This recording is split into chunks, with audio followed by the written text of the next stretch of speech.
अस्सलाम वालेकुम फकीरो।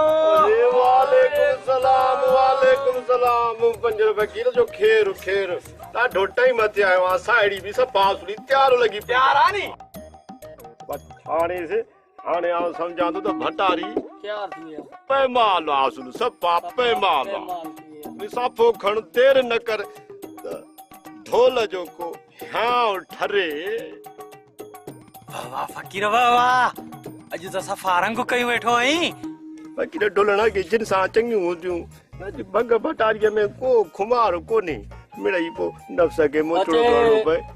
आ त भल भल करे भली करे अचे कच्ची हुजे या पक्की मूजी हिकु न बचे गयो कादरी कलंदर मस्त याली याली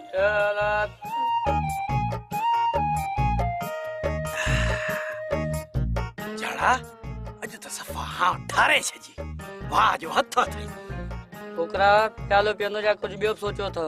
अरे फुकरा तू हुकुम करे ॾिस। जड़ा सास उमर बजे तांग याद काने छा।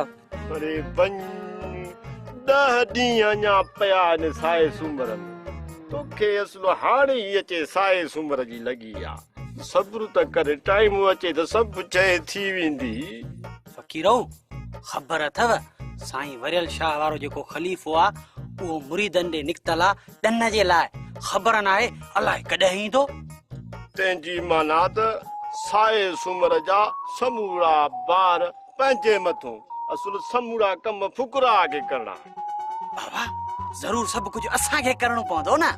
को लंगर हलंदो का सजी रात चाह जी सबील हलंदी के फनकार ईंदा को उन्हनि जे लाइ बंदोबस्त ऐं ॿुधो मज़ार ते गुलनि जी चादर त चाहणी आहे। ए ढोल फकीर घबराए छो थो घबराए न अॼु त खणी ठहियो बाक़ी सुभाणे सवेर भरो असुल प्यालो तयारो करे नेराने ई हली पवंदासीं।